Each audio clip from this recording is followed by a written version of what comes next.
Hello friends, welcome to Tutelage Academy. SAIL OCT training Bokaro steel plant का जो paper हुआ था 2 अगस्त 2021, इसका पेपर हम लोग डिस्कस करने वाले हैं टेक्निकल मैकेनिकल इंजीनियरिंग का। तो सबसे पहले उन स्टूडेंट को थैंक यू बोलना चाहूँगा जिन्होंने हम क्वेश्चन को हम मेरे साथ शेयर किया है, जिसकी वजह से आज ये पेपर जो है डिस्कस करने जा रहे हैं। तो कुछ स्टूडेंट का नाम याद है जिनका कंट्रीब्यूशन ज़्यादा है पेपर क्वेश्चन शेयर करने में। तो जैसे संदीप्ति कुमार हैं, चंदन हैं और अजमीरा रवि, इन्होंने ज़्यादा क्वेश्चन शेयर किया है तो इनका नाम याद है।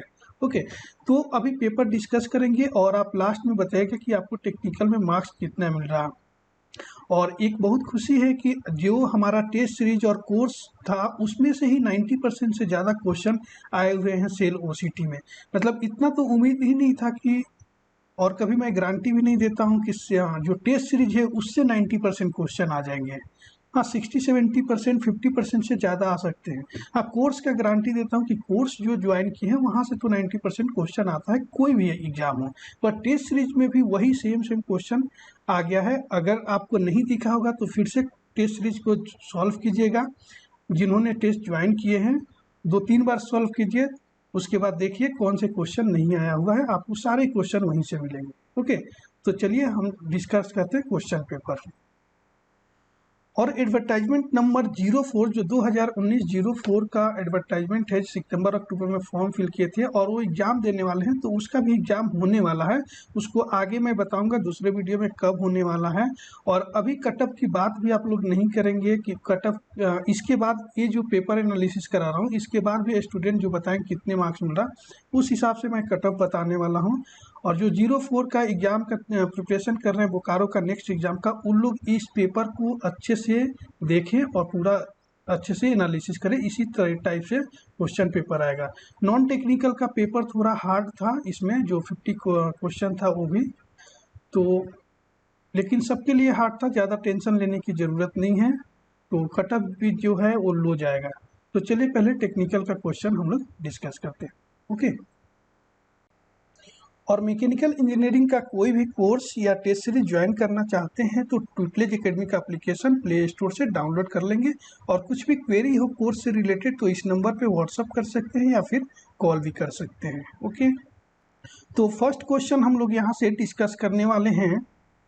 Burnishing is which type of operation. देखिए क्वेश्चन जो है आपको सीक्वेंस में नहीं मिलेगा और ऑप्शन भी नहीं मिलेगा, क्योंकि जितना स्टूडेंट को याद था उस टाइप से वो क्वेश्चन सेंड किए हैं और उसी तरह से आप लोगों के साथ डिस्कस करने वाला हूँ। बट आंसर आपको प्रॉपर बता देने वाला हूँ, इतने से आपको आइडिया लग जाएगा।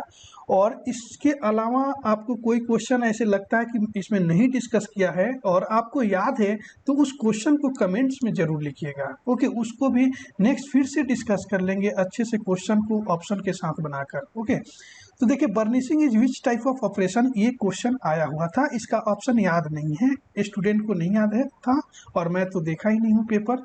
ओके, तो बर्निशिंग ये आप टेस्ट दिए होंगे, तो टेस्ट नंबर जो 5 था हमारा, तो उसमें 41 नंबर का क्वेश्चन था। वो क्वेश्चन था हमारे टेस्ट में, gear burnishing is the process of, तो ये आंसर हो जाएगा सरफेस फिनिश। ओके, बर्निशिंग जो होता है वो एक सरफेस फिनिश ऑपरेशन होता है। और ये क्या पूछा था, ऑप्शन क्या था, ये नहीं पता है। तो इस टाइप से जितना बर्निशिंग का इम्पोर्टेंट चीज़ है वो आपको यहाँ पे बता दे रहा हूँ। किस टाइप का ऑपरेशन है, तो ये फॉर्मिंग ऑपरेशन है। ओके, हो सकता है ऑप्शन में सुपर फिनिशिंग भी दिया हो, तो सुपर फिनिशिंग के लिए काम आता है। और देख लीजिए burnishing, it is use to improve the size shape surface finish of workpiece, also used for polishing and hardening the surface of workpiece. It is cold working process, ये cold working process है। Okay, अब देखेंगे seamless tube are manufacture from which type of process, तो ये hot piercing process से seamless tube manufacture होता है। Right answer इसका हो जाएगा सी। उसके सुनने में आया कि 5 ऑप्शन था, तो हो सकता है 5 ऑप्शन होगा। और ऑप्शन आपको थोड़ा सा कम ज़्यादा दिख सकता है, जैसे पहले ही बताया। नेक्स्ट क्वेश्चन है, विच of the following is not a heat treatment process, इसमें से हीट ट्रीटमेंट प्रोसेस कौन सा नहीं है वो बताएंगे। तो देखिए मार टेम्परिंग हीट ट्रीटमेंट प्रोसेस है, टेम्परिंग भी हीट ट्रीटमेंट प्रोसेस है, ऑस टेम्परिंग भी हीट ट्रीटमेंट प्रोसेस है। तो इसमें डीकार्बोराइजेशन जो है वो हीट ट्रीटमेंट प्रोसेस नहीं है। राइट आंसर हो जाएगा डी। और ये भी आपको टेस्ट सीरीज में डिस्कस कराया हुआ है। यूट्यूब पे फ्री वीडियो जो अपलोड है वहाँ से भी अगर सारे वीडियो आप देखते हैं जो यूट्यूब पे अपलोड है, कोर्स का तो बात ही अलग है जो एप्लीकेशन पे है, यूट्यूब पे जो है वहाँ से भी 70% से ज़्यादा क्वेश्चन आपको मिल जाएगा। ओके, क्वेश्चन बहुत सिंपल था, ऑलरेडी सारे क्वेश्चन लगभग मैं डिस्कस करा दिया हूँ। नेक्स्ट देखते हैं, in a TIG welding which type of gas is use. TIG welding में किस टाइप का गैस यूज होता है, तो वो ऑर्गन एंड हीलियम होता है, जो ये भी डिस्कस कराया हुआ है, आप देख सकते हैं। ओके, क्वेश्चन को काउंट करते जाइएगा, लास्ट में आप कमेंट्स करके एक बार बता दीजिएगा कितना राइट है। Okay, which angle protect the flank surface of the tool. ये क्वेश्चन पूरा नहीं है लेकिन वो फ्लैंक सरफेस को प्रोटेक्ट करता है, वो कौन सा एंगल होता है जो रबिंग होता है टूल और वर्क पीस में तो उससे बचाता है, तो वो होता है क्लियरेंस एंगल, उसका राइट आंसर होगा। ओके, नेक्स्ट है the operation which is use to enlarging hole of work piece. जो ऑलरेडी होल होता है उसी होल को इनलार्ज करता है, उस प्रोसेस को बोलते हैं boring. Boring, enlarging already existing hole. Okay, next question देखेंगे, which process grinding operation indicating of numerical value in grinding nomenclature. ये क्वेश्चन कंप्लीट भी नहीं है और इससे क्लियर नहीं है कि पूछा हुआ क्या था, कुछ ऑप्शन होता तो पता चल जाता। देखिए, तो ग्राइंडिंग ऑपरेशन का आपको एक चीज बता दें कि अगर सॉफ्ट मटेरियल को ग्राइंड करना हो तो कोर्ज ग्रेन को यूज किया जाता है, कोर्ज ग्रेन। ओके, अगर मटेरियल जो है हार्ड है तो जो ग्रेन यूज करते हैं वो फाइन ग्रेन यूज करते हैं। ठीक, इसका अगर ऑप्शन आपको पता हो तो एक बार बता देंगे तो नेक्स्ट टाइम में इसको भी डिस्कस कर लेंगे। ओके, और आपको कमेंट्स में भी बता देंगे क्या आंसर होगा उसका right answer. Okay, in a furnace which type of raw material is use. ये भी क्वेश्चन इनकम्प्लीट है तो इतना पता चल गया है, फर्नेस में मटेरियल जो यूज होता है कोक होता है, raw material. Okay, next question देखेंगे, what is the percentage of carbon in grey cast iron. Okay, तो ग्रे कास्ट आयरन में कार्बन का परसेंटेज जो होता है वो 3 to 4% होता है। आपके पास आपका ऑप्शन क्या था वो मुझे नहीं पता, और 2.4 to 3.8% भी होता है, तो इस रेंज में जो आपका ऑप्शन होगा वही ऑप्शन राइट होगा। ओके, नेक्स्ट क्वेश्चन देखेंगे, hyper eutectoid steel carbon percentage. तो ये आपको फ्री यूट्यूब पे जो वीडियो है उस पर भी अवेलेबल है, टेस्ट में भी ये क्वेश्चन दिया हुआ था, सारे क्वेश्चन लगभग दिए हुए थे, सिर्फ इंडस्ट्रियल का क्वेश्चन कुछ क्वेश्चन को छोड़कर। तो हाइपो यूटेक्टाइड स्टील जो होता है उसका 0.008 to 0.8 होता है कार्बन परसेंटेज, हाइपर यूटेक्टाइड का 0.8 to 2% होता है। तो ये हमें हाइपर यूटेक्टाइड पूछा है तो राइट आंसर ये हो जाएगा। Okay, hypo eutectic cast iron का 2 to 4.3% है और हाइपर यूटेक्टिक कास्ट आयरन का 4.3% to 6.6% है। 6.6% से ज़्यादा कार्बन परसेंटेज नहीं होता है, जो आयरन कार्बन डायग्राम आप देखे होंगे तो उसमें आपको पता होगा। ओके, तो ये हो गया, इसको नोट करके जरूर रख लीजिएगा, यहाँ से कोई भी क्वेश्चन आएगा ही, यहाँ से 4 क्वेश्चन बन जा रहा है, कोई भी एक क्वेश्चन आ जाता है, जो मैं पहले भी बताया था क्वेश्चन डिस्कस करते टाइम कि इससे यहाँ से क्वेश्चन आएगा और आया है। ओके, नेक्स्ट है the property of material to be draw into wire. तो उस मटेरियल को बोलते हैं डक्टाइल मटेरियल, राइट आंसर होगा। आपके ऑप्शन में होगा डक्टाइल, ब्रिटलनेस, हार्डनेस, टफनेस, इस टाइप से कुछ होगा तो डक्टाइल मटेरियल होता है। ओके, और एक होता है मेलिएबल मटेरियल, और डक्टाइल में कंफ्यूज हो जाते हैं स्टूडेंट। ठीक है, तो इसको बता देता हूँ, डक्टाइल मटेरियल वो हो जाता है तो पुल करते हैं, खींच कर उसको एक वायर के फॉर्म में ड्रॉ करते हैं, उसको वो होता है डक्टाइल मटेरियल। मेलिएबल वो होता है कि एक मेटल है, इसको पीट कर हैमर मार के इसके चौड़ा इसको कर देते, थोड़ा बड़ा कर देते, तो वो होता है मेलिएबल मटेरियल। ओके, ये डिफरेंस याद रखिएगा। नेक्स्ट क्वेश्चन है, which law state that pressure of liquid is equal in all direction. तो ये है पास्कल लॉ। ठीक है, पास्कल लॉ का डेफिनेशन है, pascal law state that pressure at point is equal in all direction. Okay, आप इस क्वेश्चन पे पहले भी बता चुका हूँ कि क्वेश्चन इनकम्प्लीट है, ऑप्शन किसी का है कहीं नहीं है, कम ज़्यादा है, और क्वेश्चन का जो सेंटेंस और लैंग्वेज पे भी मत जाइएगा क्योंकि आधा अधूरा क्वेश्चन है, जैसे जैसे स्टूडेंट को याद आया है वैसे वैसे क्वेश्चन को शेयर किए हैं, तो उसी तरह से क्वेश्चन को मैं यहाँ ले लिया हूँ कि इस टाइप से कुछ क्वेश्चन पूछा गया था।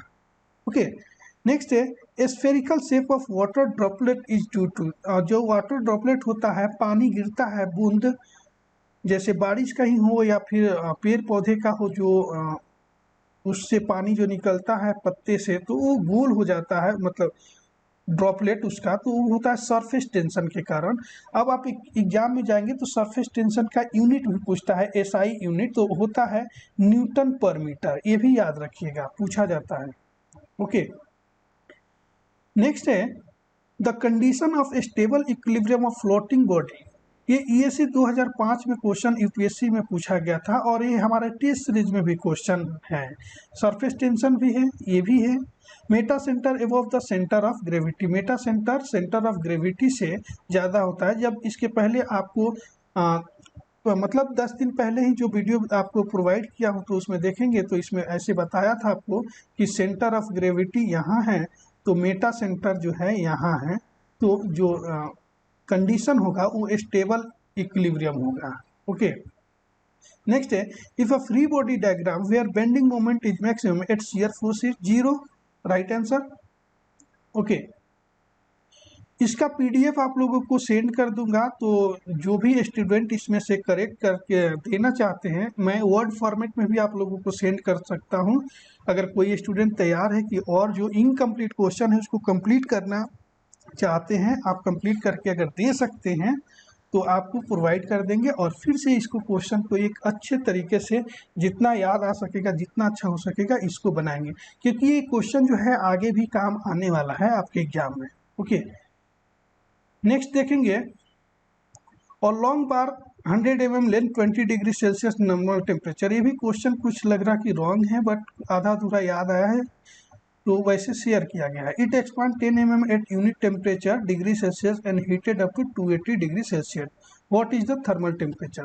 तो देखिए थर्मल टेम्परेचर निकालने के लिए बोला है, और बट ये क्वेश्चन जो है इनकम्प्लीट है, तो अल्टरनेट क्वेश्चन मैंने खुद से एक ले लिया है कि इस टाइप से क्वेश्चन हो सकता है। मैंने एक क्वेश्चन इसको बना दिया है, तो देखिए क्या बना है इसमें, और long bar 100 mm length experience heating of temperature 20 degree Celsius to 280 degree Celsius, इस टाइप से क्वेश्चन हो सकता है। और 20 डिग्री और 280 डिग्री सेल्सियस टेम्परेचर है ना, एक और क्वेश्चन में दिया हुआ था, तो मुझे लग रहा कि स्टूडेंट थोड़ा डाटा कंफ्यूज हो गए होंगे, तो वही डाटा इसमें इन्होंने दे दिया है। बट ये भी होगा तो सॉल्व कर लेंगे, कोई भी डाटा होगा हम सॉल्व कर लेंगे, कोई दिक्कत नहीं है। The coefficient of thermal expansion है, इतना दिया हुआ रहता है। जनरली जो स्टील का thermal coefficient of thermal expansion दिया रहता है ना अल्फा, तो वो 12 × 10⁻⁻⁶ ही होता है डिग्री सेल्सियस। ठीक है, ये होता है स्टील का और कंक्रीट का, आपको पहले भी बताया है। और कभी कभी ना थर्मल एक्सपांशन जो दे दिया होता है वो 10 × 10⁻⁻⁶ भी दिया हुआ होता है। अगर नहीं दिया हुआ है तो यही ले लेना होता है। एंड यंग्स मॉडुलस दिया है 200 GPa, ठीक है, तो इसको MPa में कन्वर्ट कर लेंगे। If the bar has been restricted to its original position then the thermal stress MPa develop will be. ठीक है, तो इस क्वेश्चन को हम लोग सॉल्व करते हैं। ओके, तो यहाँ लिखे थे थर्मल स्ट्रेस का फॉर्मूला होता है sigma, thermal stress sigma equal to alpha delta T E, ठीक है, या अल्फा टी ई भी होता है। और अल्फा जो होता है कोएफिशिएंट ऑफ थर्मल एक्सपांशन होता है। ओके, तो अल्फा की वैल्यू 12 × 10⁻⁻⁶ रख लेंगे। डेल्टा टी का मतलब होता है टेम्परेचर डिफरेंस, जो कि हमें दिया है, मैक्सिमम गया है 280 और मिनिमम जो है 20 है। जो भी डाटा होगा यहाँ पे आप लोग रख लेंगे, जिनको याद होगा एक्चुअल डाटा, तो वो आंसर निकल जाएगा। ठीक है, इनटू ई जो है यंग्स मॉडुलस है, ई दिया है 200 GPa गीगा पास्कल, तो मेगा पास्कल करेंगे तो 200 × 10⁻³ MPa हो जाएगा, तो 200 × 10⁻³ MPa हो जाएगा। ओके, तो 12 × 10⁻⁻⁶ करेंगे, 280 - 20 जो होगा वो 260 हो जाएगा, गुने 200 × 10⁻³ हो जाएगा। ओके, तो इसको जो सॉल्व करेंगे, सॉल्व करना इतना भी आसान नहीं है, थोड़ा सा लेंदी क्वेश्चन तो बनाया हुआ ही था CLOCT में, जो न्यूमेरिकल का क्वेश्चन था। तो इसको जब सॉल्व करेंगे तो आ जाएगा 624 MPa। ठीक है, तो डाटा अगर आपका यही होगा तो आंसर ये होगा, अगर डाटा अगर डिफरेंस होगा तो अलग आंसर आएगा। आप सॉल्व करके इसी फार्मूला पे देख सकते हैं, ऐसे ही वैल्यू पुट कर लीजिएगा। ओके, नेक्स्ट क्वेश्चन देखेंगे। An engine 15 kilowatt brake power and thermal efficiency 50% है। A fuel of 60,000 kilojoule per kg calorific value is used to power develop. The find its fuel consumption kg per hour में fuel consumption हमें निकालना है। ये question engineering services exam में आया हुआ है 2008 में और 2011 में आया हुआ है, जहाँ पे ये जो पावर है ये 10 किलोवाट था और यहाँ पे इफिशियंसी जो है 30% था और ये जो है फ्यूल कैलोरीफिक वैल्यू यानी सीवी जो है वो 40,000 था। ठीक है, और यही क्वेश्चन जो है 10, 30% और 40,000 में आपके टेस्ट सीरीज में भी और कोर्स में अवेलेबल था। Okay, same question. तो ब्रेक क्या फाइंड करना है? Fuel consumption. ओके, तो पहले सबसे पहले यहाँ पे देखिए डाटा लिख लेते हैं। जो इंजन का पावर है क्या है? ब्रेक पावर यानी बीपी दिया हुआ है 15 kilo watt. Okay, kilo watt में ही रखेंगे। ठीक है, इफिशियंसी जो है thermal efficiency, brake thermal efficiency, ठीक है, क्या है? 50%। ठीक, और फ्यूल ऑफ कैलोरीफिक वैल्यू यानी सीवी बोलते हैं कैलोरीफिक वैल्यू को, वो है 60,000। ओके, तो हमें पता है ब्रेक थर्मल इफिशियंसी का फॉर्मूला होता है बीपी यानी brake power upon mass of fuel into calorific value CV. Okay, तो हम यहाँ पे लिखेंगे efficiency of brake thermal efficiency 50% है यानी 0.50, और ब्रेक पावर जो है 15 किलोवाट है। मास ऑफ फ्यूल, तो हमें फ्यूल कंजम्पशन का मतलब ही होता है मास of fuel KG per hour में निकालना है, तो इसको मास ऑफ फ्यूल लिख लेंगे। और कैलोरीफिक वैल्यू दिया है 60,000, तो इसको हम पुट कर लेंगे। ओके, तो अब देखेंगे यहाँ पे सॉल्व करेंगे, मास ऑफ फ्यूल इधर लेकर आएंगे तो ये हो जाएगा 15 अपॉन 0.50, मतलब मास ऑफ फ्यूल इफिशियंसी के पास चला गया, इफिशियंसी उसके पास आ गया, इनटू 60,000। ओके, इस तरह से हमारा कुछ बन गया। ओके, 0.5 से इसको मल्टीप्लाई करेंगे तो ये हो जाएगा 30,000 हो जाएगा। तो यहाँ पे करेंगे 15 इंटू 30,000। ओके, 15 एकम 15 और 15 दूना 30 हो जाएगा ये। ठीक हो जाएगा। एक चीज और भूल रहे हैं यहाँ पे, तो मास ऑफ फ्यूल जो है यहाँ लिखते हैं, मास ऑफ फ्यूल जो है 1/2000 हो गया और केजी पर आवर में करना है, तो ये सेकेंड में होता है ये वाला वैल्यू, तो इसको केजी पर आवर में करने के लिए 3600 से मल्टीप्लाई करना पड़ता है, क्योंकि 1 मिनट में 60 सेकेंड होता है और 1 आवर में केजी पर आवर करना है। 1 आवर में क्या होता है? 60 मिनट होता है, तो 60 इंटू 60 3600। तो 2 जीरो से 2 जीरो को कैंसिल कर देंगे। ठीक है, और यहाँ पे अगर 2 मान लेते हैं, इसको एक काम कीजिए, इसको 10 कर देते हैं और इसको 18 कर दीजिए, 2 से कट हो जाएगा। इसको अगर 5 करते हैं तो इसको 9 कर दीजिए, तो 9/5।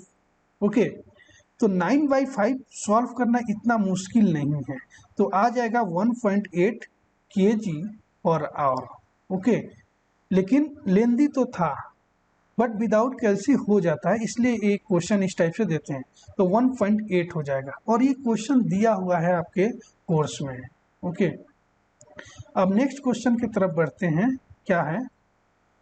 Y core are use in casting operation. Casting operation में कोर का यूज किया जाता है, क्यों? क्योंकि जिस टाइप का हमें शेप चाहिए होता है, कुछ होलो सेक्शन टाइप या इंटरनल कुछ अलग अलग शेप चाहिए होता है, उसके लिए कोर का यूज करते हैं। ठीक है, जिसको बोलते हैं सांचा। जैसे मोल्डिंग है तो उसमें कुछ हमें डिजाइन बनाना है, तो उसके लिए कोड का यूज करते हैं। For shape and create hole section और इंटरनल कैविटी। अब आपका ऑप्शन क्या दिया हुआ था ये क्लियर नहीं है, तो इससे आप आइडिया लगा सकते हैं। जो मैं एक्सप्लेन कर रहा हूँ इसको भी ध्यान में रखिएगा। Okay, middle part of moulding box is called, middle part को बोलते हैं चीक। जैसे मोल्डिंग बॉक्स होता है इस तरह से होता है, यहाँ से एक लाइन होता है, ठीक है, तो इसको बोलते हैं ऊपर वाले को कोप, नीचे वाले को बोलते हैं ड्रैग। तो बटम पार्ट ड्रैग हो गया और अपर पार्ट कोप हो गया, और मिडल पार्ट जो है इसको बोलते हैं चिक, और पार्टिंग लाइन भी बोलते हैं, पार्टिंग लाइन, देख लीजिएगा। ओके, नेक्स्ट क्वेश्चन की तरफ बढ़ते हैं। 20 number, sine bar is use with height gauge and slip gauge to measure. तो इसका राइट आंसर है स्लिप गेज। ओके, यही एक हमारे टेस्ट सीरीज में शायद नहीं था क्वेश्चन। ओके, बट पहले इंडस्ट्रियल का एक 2 वीडियो अपलोड है यूट्यूब पे, उसमें एक क्वेश्चन दिया हुआ है। नेक्स्ट देखते हैं, when a composite bar of steel and copper is heated which type of stress is develop. ठीक है, तो वो कंप्रेसिव स्ट्रेस डेवलप होता है। फेमस क्वेश्चन है, बार बार आता है और पहले भी बता चुका हूँ आप लोगों को। नेक्स्ट है डिफाइन पॉइजन्स रेशियो। ओके, और आप लोगों को कितना क्वेश्चन जो है आपको टेस्ट सीरीज में मिला है टेक्निकल का, नॉन टेक्निकल का अभी तक मुझे नहीं पता है क्वेश्चन, बट हार्ड आया था हमारे लेवल से ये पता है। ठीक है, और हमारी प्रिपरेशन स्टूडेंट का किसी का भी नॉन टेक्निकल का उतना अच्छा प्रिपरेशन नहीं था, उस लेवल का नहीं था। ठीक, तो थोड़ा सा दिक्कत हुआ स्टूडेंट को, लेकिन सबके साथ हुआ है, तो कोई टेंशन लेने की बात नहीं है। तो टेक्निकल में आपको कितने मार्क्स आए और कितने टेस्ट सीरीज से क्वेश्चन आए हुए थे हमारे कोर्स से, वो नीचे कमेंट्स में कर जरूर बताएगा। तो डिफाइन पॉइजन्स रेशियो का ये पूछा गया था डिफाइन, तो ये होता पॉइजन्स रेशियो म्यू से डिनोट करते हैं, तो लेटरल स्ट्रेन अपन लॉन्जिट्यूडिनल स्ट्रेन होता है, और रेंज होता है 0 to 0.5। 0 जो होता है कॉर्क के लिए होता है, 0.5 जो होता है रबर के लिए होता है। ये 3-4 बार डिस्कस कर चुका हूँ यूट्यूब पे भी। ओके, और टेस्ट सीरीज के हर टेस्ट में ये क्वेश्चन पाया जाता है। ठीक है, क्योंकि बार बार आता है। अब स्टूडेंट बोलते हैं सर क्वेश्चन का थोड़ा लेवल बढ़ाने के लिए, अब लेवल क्या बढ़ाएंगे, क्वेश्चन जब यही आने वाला है तो ये कोई भी मैं टेस्ट दूंगा उसमें एक क्वेश्चन रहेगा ही रहेगा। ठीक है, क्योंकि आप कोई भी एग्जाम देने चले जाएंगे पॉइजन्स रेशो से एक क्वेश्चन रहेगा, या तो उसका डेफिनेशन पूछ लेगा, या उसका रेंज पूछ लेगा, या यहाँ से कुछ पूछ लेगा, तो ये रहेगा क्वेश्चन, तो देना पड़ता है। नेक्स्ट क्वेश्चन है, in an anisotropic material the number of independent elastic constant is. अब देखिए आंसर क्या है, एनिसोट्रोपिक का 21 हो जाएगा, आइसोट्रोपिक का 2 होता है, और ऑटोट्रोपिक का 9 होता है, याद कर लीजिए इसको। नेक्स्ट देखते हैं क्या है, 24 क्वेश्चन है न्यूमेरिकल का। ठीक है, A body of 20 into 30 centimeter area whose heat transfer coefficient is 35 watt per meter square Kelvin if temperature is 280 degree Celsius and atmospheric temperature is 20 degree Celsius। अब जो पहले हम लोग क्वेश्चन कराए थे 16 नंबर थर्मल स्ट्रेस का, उसमें यही डाटा था। तो या तो स्टूडेंट जो क्वेश्चन शेयर किए हैं तो यहाँ का डाटा कुछ अलग होगा या वहाँ का होगा, तो उसी में मिक्स हो गया है, या हो सकता है कि यही होगा। What is the heat transfer rate of the material, heat transfer, ये HMT का क्वेश्चन है। ओके, बहुत सिंपल क्वेश्चन है। ओके, तो ये कोर्स में अवेलेबल है हमारे, पहले से क्वेश्चन दिया हुआ है, आप लोग देख सकते हैं। हीट ट्रांसफर रेट पूछ रहा है, तो देखिए सबसे पहले डाटा लिख लेते हैं।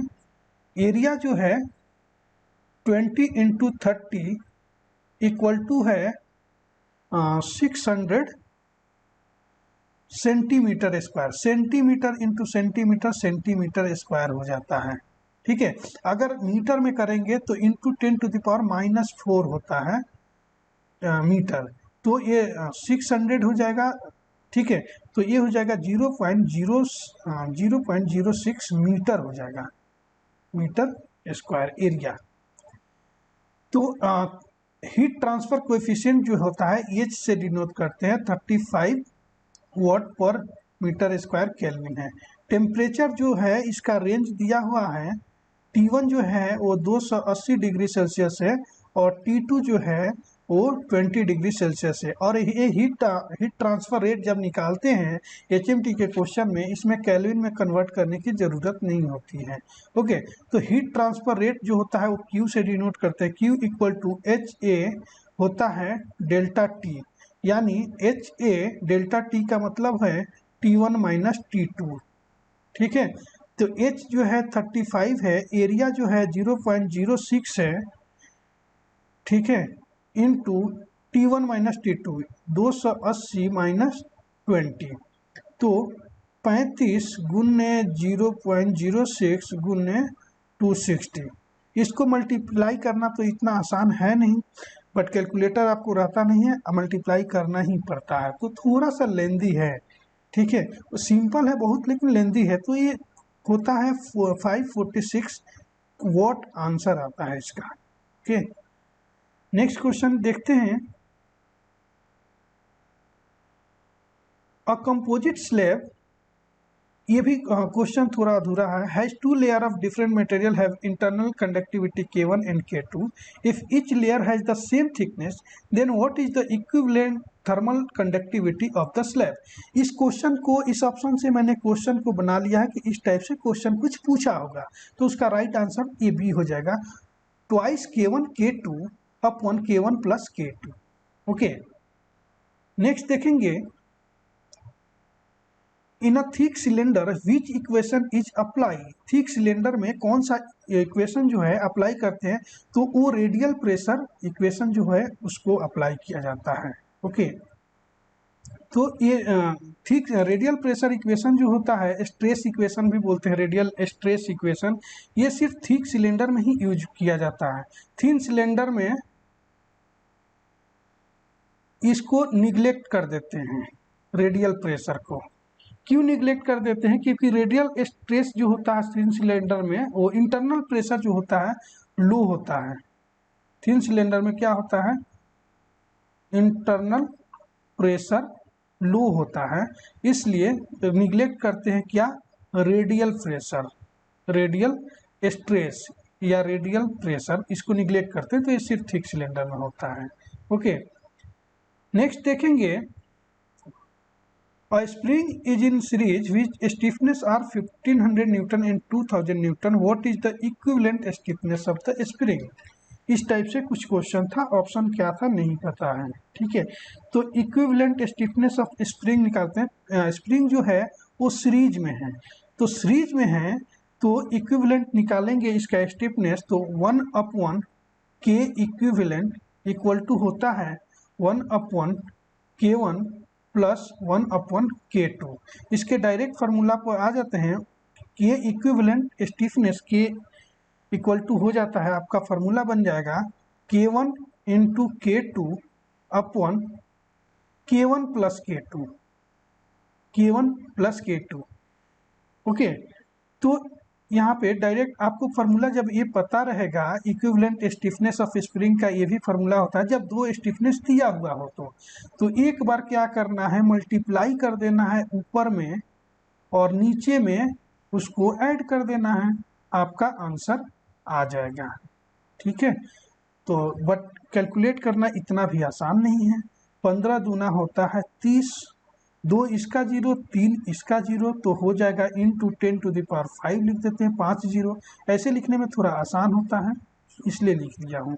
अब 1500 और 2000 जो है वो कितना हो जाएगा? 3500 हो जाएगा, 3500। ओके, तो 2 0 से 2 0 कैंसिल हो जाएगा, तो यहाँ पे 5 था तो यहाँ पे 3 हो जाएगा, 3 0 बच जाएगा। अब इसको कट पिट करेंगे तो आपका जो आंसर है वो मिल जाएगा 857.14 न्यूटन। देख लीजिएगा, इतना आ रहा होगा, नहीं आ रहा होगा तो आपका डाटा अलग होगा। इस फार्मूला पे आप सॉल्व कर लीजिएगा, जो भी आपका डाटा होगा। जो लोग एग्जाम दिए होंगे उनको तो याद होगा, ठीक है, और जो नहीं दिए हैं, अगला एग्जाम देने वाले हैं, उनको भी डरने की जरूरत नहीं है। ये सारे फार्मूला जो है और ये जो तरीका है सॉल्व करने का, मेथड जो है, उसको आप याद रखिए, ऐसे ही सॉल्व किया जाता है। और लेवल देखिए, इसी लेवल का क्वेश्चन पूछा जाएगा। ओके, नेक्स्ट है, और न्यूमेरिकल ज़्यादा करके जाना है अच्छे से, न्यूमेरिकल का लेवल अच्छा आ रहा है अभी। Okay, 28, a heat pump which is working at temperature between 300 kelvin to 600 kelvin, find COP। COP निकालना किसका? हीट पंप का। कितने बार एक क्वेश्चन को मैं करा चुका हूँ, सेम क्वेश्चन है, ठीक है, टेस्ट सीरीज में भी है, तो हीट पंप किसका, हीट पंप का COP निकालना है, यानी कोएफिशिएंट ऑफ परफॉर्मेंस। तो होता है T1 upon T1 minus T2। तो इसमें मैक्सिमम टेम्परेचर जो होता है वो T1 होता है, बताया हूँ। तो 600 T1 हो जाएगा और T2 300 हो जाएगा। तो 600 माइनस 300, तो क्या हो गया 600 अपॉन 600 माइनस 300, 300, 2 जीरो से 2 जीरो कैंसिल हो जाएगा, 3 दूना के 6 हो जाएगा। तो COP 2 हो गया। और COP का नंबर ऐसे ही होता है 2 3 4 5 6, ऐसा ही COP आता है। ओके, नेक्स्ट क्वेश्चन पे चलते हैं। क्या है next, when a solid liquid and vapour coexist the point is called. जहां पे सॉलिड लिक्विड वेपर कोएक्सिस्ट होते हैं, मिलते हैं आपस में, उस पॉइंट को बोला जाता है ट्रिपल पॉइंट लाइन। और आप PV डायग्राम देखेंगे तो ट्रिपल पॉइंट वहां पे लाइन होता है, वो होगा राइट आंसर। ठीक है, ये भी क्वेश्चन बहुत बार डिस्कस करा चुके हैं, कोई नया क्वेश्चन नहीं है। नेक्स्ट देखिए, psychrometric chart is use to study. ठीक है, साइक्रोमेट्रिक चार्ट यूज क्यों करते हैं, तो इसका ऑप्शन तो नहीं पता है, तो क्या था ऑप्शन नहीं पता, तो देख लीजिए। Psychrometric chart it is use to study physical and thermodynamics property of gas vapour mixture at constant pressure होता है। ठीक है, तो आपके ऑप्शन में हो सकता है कि ह्यूमिडिटी रेशियो होगा, wet bulb temperature, dry bulb temperature, इस टाइप के का ऑप्शन होगा। ठीक है, तो ये सब साइक्रोमेट्रिक चार्ट से फाइंड आउट करते हैं। रिलेटिव ह्यूमिडिटी भी निकालते हैं साइक्रोमेट्रिक चार्ट से। ओके, तो आप ऑप्शन देख लीजिएगा, ऑप्शन आप लोगों को याद होगा तो नीचे आप करेक्ट करिएगा कमेंट्स में, तो आपको राइट आंसर बता दिया जाएगा। ओके, 31 है, in a VARS lithium bromide is use for. Test में दिया हुआ है क्वेश्चन, ऑब्जर्वेंट होता है। देखिए नोट है, इन VARS यानी vapour observation refrigeration system working by solar collector uses mixture of water and lithium bromide. ठीक है, वाटर जो होता है वो होता है रेफ्रिजरेंट इसमें VARS में, और लिथियम ब्रोमाइड जो होता है वो होता है ऑब्जर्वेंट। ओके, नेक्स्ट देखेंगे question, in a VCRS lower temperature is achieve in vapour compression refrigeration system. इसको डायग्राम बना के आप लोगों को पहले ही बता चुका हूँ, वीडियो है अवेलेबल, आप देख लेंगे। तो वेपर कंप्रेशन रेफ्रिजरेशन सिस्टम में लोअर टेम्परेचर जो होता है वो होता है इवापोरेटर में। इवापोरेटर में हीट जो होता है वो सप्लाई होता है। ठीक है, और कंडेंसर में हीट जो होता है रिजेक्ट होता है। तो यहाँ पे हाई टेम्परेचर होता है। ठीक है, ओके, नेक्स्ट चलते हैं। A single stage impulse turbine with diameter of 120 cm and run at 3000 rpm. Its blade speed ratio is 0.42. Then inlet velocity of steam is। ये क्वेश्चन सेम डाटा, कुछ भी changes नहीं है, हमारे टेस्ट सीरीज में available है full length test 1 में, full test 1। और जो आपको मॉडल क्वेश्चन पेपर यूट्यूब पे प्रोवाइड किया गया है, मॉडल क्वेश्चन पेपर पार्ट 1 नहीं, पार्ट 2, क्योंकि ये क्वेश्चन नंबर 39 है। ओके, तो ये क्वेश्चन नंबर 39 है। हाँ, तो वहाँ पे आप देख सकते हैं एक क्वेश्चन को कुछ ही दिन पहले, एग्जाम से 2-4 दिन पहले ही एक क्वेश्चन डिस्कस कराया था, इसका आंसर 450 आता है। ठीक है, और जो पहले टेस्ट में क्वेश्चन थोड़ा सा राउंड था, उसमें RPM जो है 300 दे दिया गया था, जो कि गलत है, 3000 होगा। ठीक है, तो देखिए हम निकालते हैं यहाँ पे, D इक्वल टू है 120 सेंटीमीटर डायमीटर है, यानी 1.2 मीटर डायमीटर हो जाएगा, और RPM दिया हुआ है 3000 यानी N, स्पीड रेशियो यानी रो 0.42। ठीक, तो एक हमारे पास फॉर्मूला है, इनलेट वेलोसिटी निकालना है, तो आउटलेट वेलोसिटी U का हमारे पास फॉर्मूला है पाई DN बाय 60। तो रख लीजिए यहाँ पे वैल्यू, क्या रखेंगे, पाई 3.14 और डायमीटर 1.2, और ये RPM N जो है 3000 और ये 60। कुछ भी मुश्किल नहीं है सॉल्व करना है इसको। ठीक है, अगर यहाँ पे सीधे ऐसे कीजिए, एक पॉइंट को यहाँ से यहाँ लेकर जाते हैं आप, हटाते हैं तो ये 0 कैंसिल हो जाएगा।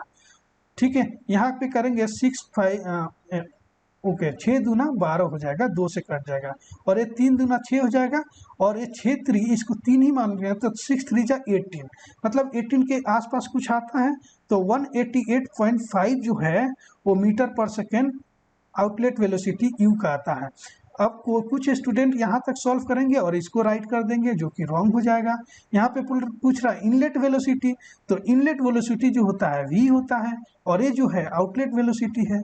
ठीक है, तो देखिए कंफ्यूजन वाला तो है और ट्रिकी क्वेश्चन है, सिंपल नहीं है इतना, बट कराया हुआ है और टेस्ट सीरीज में भी आप लोग के अवेलेबल था।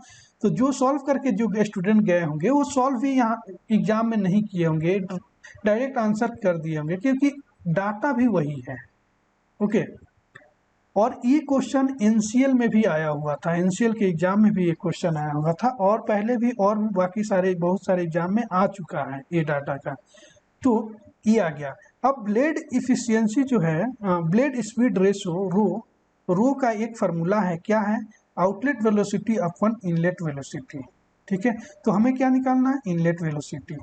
तो इनलेट वेलोसिटी यानी यू हो जाएगा और ब्लेड रेशियो रो हो जाएगा। तो यू जो है 188.5 निकाले हैं और ब्लेड वेलोसिटी 0.42, ये आ गया। अब इसको सॉल्व करना इतना भी आसान नहीं है, थोड़ा मुश्किल है।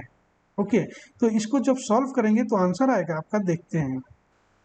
तो इसका आंसर आ जाएगा 448.80। तो ये किसके अप्रोच है, 450 मीटर पर सेकेंड। ये आंसर हो जाएगा 450, right answer C. Okay, next है, which device is use to control the air field ratio. Air field ratio को जो कंट्रोल करता है वो डिवाइस होता है कार्बोरेटर। इस चीज टाइप का कुछ क्वेश्चन था, तो उसका राइट आंसर है ए, कार्बोरेटर। ओके, जितना ऑप्शन याद है उतना ऑप्शन दिया हुआ है। ओके, मतलब मेमोरी बेस्ड क्वेश्चन है।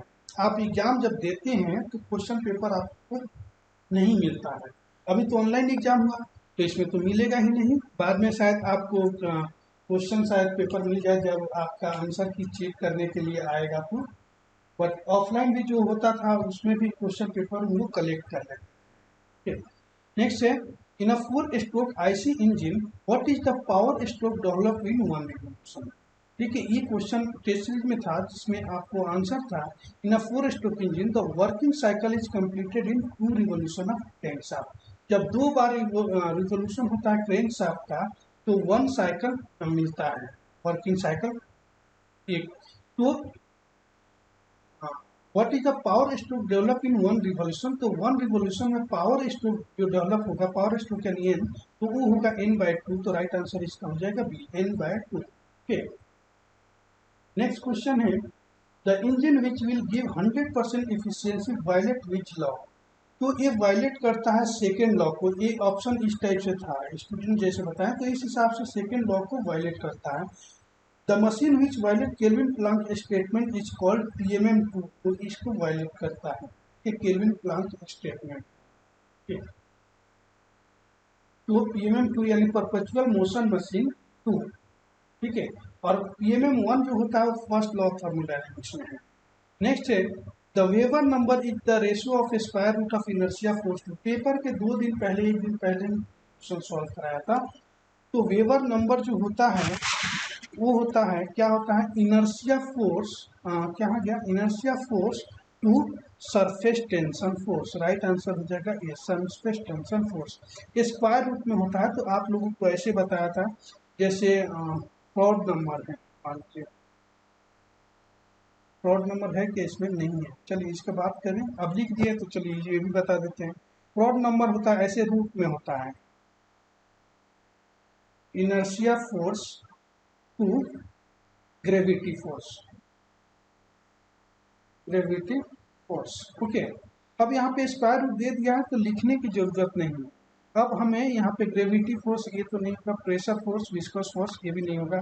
Weber number, Reynolds number, Euler's number आपको दिया गया है, आपको बताया हुआ था सभी। तो उसी में वेबर नंबर आपको बताया भी था कि यहाँ से एक क्वेश्चन आएगा, तो यहाँ से एक क्वेश्चन आएगा। ठीक है, तो उसी तरह से वेबर नंबर जो होता है वो अगर स्क्वायर रूट नहीं लिखा है तो इस तरीके से होता है, इनर्शिया फोर्स टू क्या, surface tension, surface tension force. ठीक है, ये होता है। नेक्स्ट देखिए, आइजो टेस्ट स्पेसिमेन नोच एंगल इज इसका होता है 45 डिग्री। ठीक है, आइजो टेस्ट था या चारपी टेस्ट था या दोनों अलग अलग क्वेश्चन था, ये कंफर्म नहीं है, बट एक चारपी टेस्ट का भी क्वेश्चन मैं आगे बताऊंगा, उसका भी एंगल 45 डिग्री, और दोनों एक साथ ही पूछा जाता है। वो दोनों अलग अलग नहीं है, एक ही है, बट अलग अलग क्वेश्चन मिला तो उस टाइप से आपको बता दिए हैं। नोट देखिए, Izod impact test are use to evaluate the relative toughness और impact toughness of materials. Okay, next question देखेंगे, which of the flowing has no unit, जिसमें यूनिट नहीं होता है, जो डायमेंशन लेस होता है। डायमेंशन लेस जो क्या है, स्ट्रेस की बात करें तो सिग्मा होता है stress equal to load upon area P by A, इसका यूनिट होता है न्यूटन पर मीटर स्क्वायर। ठीक है, लेकिन स्ट्रेन जो होता है, स्ट्रेन होता है स्मॉल ई से डिनोट करते हैं, change in length upon original length होता है, ए यूनिट नहीं होता है, नो यूनिट। ठीक, तो स्ट्रेन राइट आंसर हो जाएगा। और भी ऑप्शन होगा, याद नहीं है। ठीक है, देखते हैं आगे। Which of the following is generally use as a fuel in blast furnace, ये शायद पहले क्वेश्चन डिस्कस किए थे, कोक का जो रॉ मटेरियल यूज हुआ था, शायद वही क्वेश्चन है, तो राइट आंसर इसका ये हो जाएगा कोक। ओके, मतलब आपको बताया कि बहुत सारे स्टूडेंट क्वेश्चन शेयर किए हैं, तो वहां से क्वेश्चन एक एक को कलेक्ट किया गया है, तब आपको डिस्कस कर रहे हैं आप। नेक्स्ट देखिए, in a single point cutting tool which angle is provided to prevent the rubbing of tool flank with machine workpiece surface। ये क्वेश्चन ओरिजिनल है, मतलब कंप्लीट है शायद, तो ये पहले भी जो डिस्कस करा दिया हूँ शायद वही क्वेश्चन है फ्लैंक वाला, तो उसका क्लियरेंस एंगल होगा। ठीक है, तो इस टाइप से आपका कुछ क्वेश्चन पूछा गया होगा। ठीक है, अब देखिए कोऑर्डिनेशन नंबर ऑफ बीबीसी। ठीक है, तो बीबीसी नहीं है, ये बीसीसी है, बॉडी सेंटर क्यूबिक, बीसीसी, ये गलत लिखा गया है। ओके, तो ये कितना होता है, देखिए यहाँ पे आंसर लिखे हैं, सिंपल क्यूबिक जो होता है उसका कोऑर्डिनेशन नंबर 6 होता है, और एटॉमिक पैकिंग फैक्टर एपीएफ जो होता है 0.52 होता है। ये भी आता है एग्जाम में, इसलिए आपको यहाँ पे एक्सप्लेन कर देना कि ये क्वेश्चन अगर आ गया है तो यहाँ से दूसरा क्वेश्चन आपसे नेक्स्ट एग्जाम में पूछ देगा, या एटॉमिक पैकिंग फैक्टर भी पूछ सकता है, इसलिए ये भी याद रखें। BCC body cubic, body centre cubic का 8 होता है कोऑर्डिनेशन नंबर, और एपीएफ जो होता है वो 0.68 होता है। एफसीसी जो होता है फेस क्यूबिक सेंटर, ठीक है, तो और एचसीपी इसका 12 होता है कोऑर्डिनेशन नंबर, और एपीएफ 0.74। किसका पूछा है, बीसीसी का, बीसीसी का कितना हो जाएगा, 8 हो जाएगा, ये 8। ओके, नेक्स्ट क्वेश्चन है, which method use in Ackerman steering gear, तो इसका राइट आंसर जो है, इस टाइप से कुछ ऑप्शन था वो टर्निंग हो जाएगा। एक्रोमैन स्टीयरिंग गियर जो होता है, जो पहले यूज किया जाता है स्टीयरिंग गियर जो पुराने गाड़ियों में, जो सिर्फ रैक एंड पिनियन अरेंजमेंट होता था। ठीक है, इस टाइप से कुछ, ये रैक होता था और ये पिनियन होता था, और यहाँ से स्टीयरिंग होता था, तो रैक एंड पिनियन पे इसको ही एक्रोमैन स्टीयरिंग गियर बोला जाता था, तो टर्निंग होगा इसका आंसर। क्वेश्चन कंप्लीट नहीं है। ओके, एंगल ऑफ चारपी टेस्ट तो ये 45 डिग्री, शायद आइजो टेस्ट भी यही था, या दोनों अलग अलग क्वेश्चन था पता नहीं, ये 45 डिग्री एंगल होगा। ओके, हाँ ठीक है, एक क्वेश्चन स्टूडेंट बताया कि प्रॉब्लम था ईओक्यू इकोनॉमिक ऑर्डर क्वांटिटी पे। ठीक है, तो इकोनॉमिक ऑर्डर क्वांटिटी का क्वेश्चन मैंने ये खुद से बना लिया है कि इस टाइप से कुछ क्वेश्चन होगा। अब नेक्स्ट एग्जाम में आप जाएंगे तो इस टाइप से क्वेश्चन को आप रेडी करके जाएंगे, आ सकता है। The annual demand of commodity in supermarket is 80,000। The cost of placing an order is ₹4,000 and the inventory cost of each item is ₹4। What is the economic order quantity. Okay, तो data हमें दिया गया है, क्या दिया है, annual demand यानी D दिया है, कितना, एनुअल डिमांड 80,000। ठीक है, ऑर्डरिंग कॉस्ट जो है plus cost of placing an order, ordering cost यानी सीओ बोलते हैं इसको, लिखते हैं, ये 4,000 है।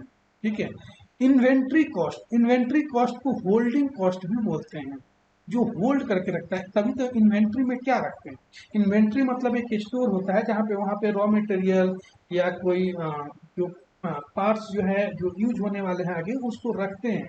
तो होल्डिंग कॉस्ट है, इसको CH बोलते हैं। इसका होल्डिंग कॉस्ट एक आइटम का 40 रुपये लग रहा है। Holding cost of each item, एक आइटम का 40, तो इकोनॉमिक ऑर्डर क्वांटिटी निकालना है। तो EOQ, इसको फॉर्मूला को ध्यान से देख लीजिए क्या होता है, √2DCO अपॉन CH होता है। D यानी annual demand, C ordering cost और CH holding cost, inventory cost. तो यहाँ पे हम लोग सिर्फ वैल्यू पुट करना है, बहुत सिंपल है। 2 into 80,000 into CO, ordering cost 4,000 है, ठीक है, अपॉन CH जो है 40 है, ठीक है। तो क्या करना है, इसको 40 से ये 40 कैंसिल कर सकते हैं, 1 बच जाएगा, मतलब 100 बच गया। तो देखिए क्या कर सकते हैं, ये 8 2 जा 16 हो जाएगा, 8 गुना 16, और इसके बाद 3 जीरो इसका है, ठीक है। ये 80,000 था, 8,000 नहीं, 4 जीरो इसका है और 2 जीरो इसका है, ठीक है। तो 6 जीरो हो गया, 3 और 3 6।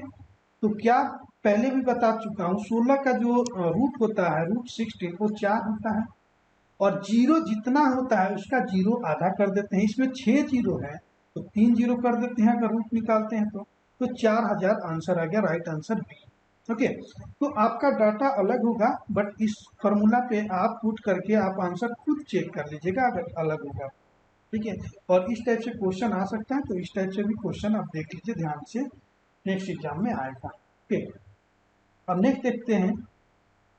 हाँ, एक और था problem related CD CV CC, ऐसे ही स्टूडेंट बताया कि इस पे भी एक प्रॉब्लम था, जो कोएफिशिएंट ऑफ डिस्चार्ज निकालना था, CD निकालना था। तो इस पे क्वेश्चन था, तो क्या था डाटा, क्या था क्वेश्चन नहीं पता है, तो क्वेश्चन मैंने बना दिया है। Find the coefficient of discharge if the coefficient of contraction, मतलब क्या, CC 0.63 and coefficient of velocity CV 0.95।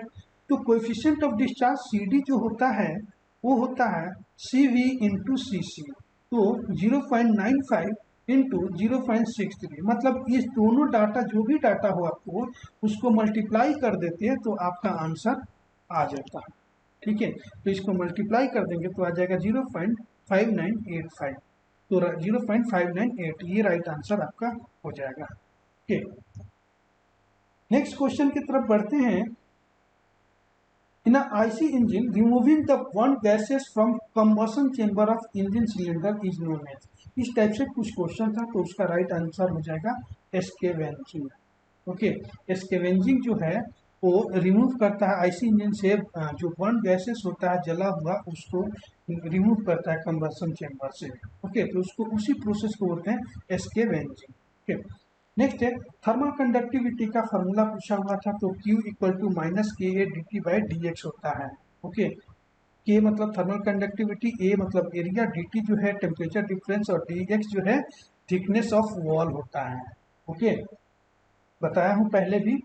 Next है value of specific heat ratio यानी गामा। गामा की वैल्यू 1.4 होता है, ये पूरा आप लोगों को पता है पहले से ही। गामा इक्वल टू होता है CP/CV इक्वल टू क्या 1.4, ये भी पता है, ये फार्मूला भी पूछ सकता है, अगली बार एग्जाम में जाएंगे फार्मूला पूछ देगा। 1.4 किसका, गामा के वैल्यू, और 1.0008 जो है वो CP का वैल्यू है, ठीक है, specific heat at constant pressure. और 0.728 जो है वो CV का वैल्यू है, CV मतलब होता है specific heat at constant volume, और 0.287 है वो R का वैल्यू है गैस कांस्टेंट। ओके, नेक्स्ट चलते हैं, नहीं नेक्स्ट नहीं है, 49 नंबर क्वेश्चन, जो दो क्वेश्चन मुझे लग रहा है रिपीट ही हुआ है, मतलब 46 48 के आसपास तो या 47 के आसपास क्वेश्चन को जितना याद आया है उतना लिया गया है, यहाँ पे सारे क्वेश्चन सॉल्व हो गए। जो क्वेश्चन मैंने रॉन्ग बताया होगा, हो सकता है क्वेश्चन कंप्लीट नहीं है, तो वो आप कमेंट्स में बताएंगे, और जो क्वेश्चन नहीं बताया हूँ वो क्वेश्चन को भी आप लोग कमेंट्स में बताएंगे कि किस टाइप से क्वेश्चन आया है, तो वो भी बता देंगे। ओके, और इसी क्वेश्चन को फिर से एक बार बाद में भी वीडियो बनाया जा सकता है ऑप्शन के साथ। अगर ऑप्शन भी कुछ स्टूडेंट शेयर कर देंगे तो पूरा कंप्लीट आपको मिल जाएगा। और आपको एक पीडीएफ और वर्ड फॉर्मेट में भी आपको दे दिया जाएगा। जैसे मैं बताया हूँ, अगर कोई स्टूडेंट इस क्वेश्चन को कंप्लीट करना चाहता है कि आपको वर्ड फॉर्मेट में दे देंगे, बाकी सब आप लोग को भी इसका पीडीएफ फॉर्मेट मिल जाएगा हमारे ट्यूटलेज एकेडमी एप्लीकेशन पे या टेलीग्राम ग्रुप पे। तो नीचे लिंक दिया गया है ट्यूटलेज एकेडमी एप्लीकेशन का भी और टेलीग्राम ग्रुप का भी, तो वहाँ पे ज्वाइन कर सकते हैं। ओके, और किसी भी कॉम्पिटिटिव एग्जाम का प्रिपरेशन कर रहे हैं, सेल ओसीटी का प्रिपरेशन कर रहे हैं, तो आप हमारे ट्यूटलेज एकेडमी एप्लीकेशन पे एक नॉमिनल अमाउंट पे करके कोर्स को ज्वाइन करके अच्छे से प्रिपरेशन कर सकते हैं। और जो कोर्स ज्वाइन करते हैं तो उसमें 90% से ज़्यादा आप किसी भी एग्जाम में टेक्निकल में स्कोर कर पाएंगे। ओके, तो और आप नीचे में कमेंट्स में ये भी बताएगा कि आपका कितना स्कोर टेक्निकल में आया। नॉन टेक्निकल का आप लोग बता दीजिएगा, फिर इसके बाद आप लोगों को कट ऑफ बताएंगे और रिजल्ट के बारे में बताएंगे और आगे भी इंफॉर्मेशन देते रहेंगे कि क्या इम्पोर्टेंट है। ओके, तो चलिए मिलते हैं नेक्स्ट वीडियो में। Thank you for watching this video.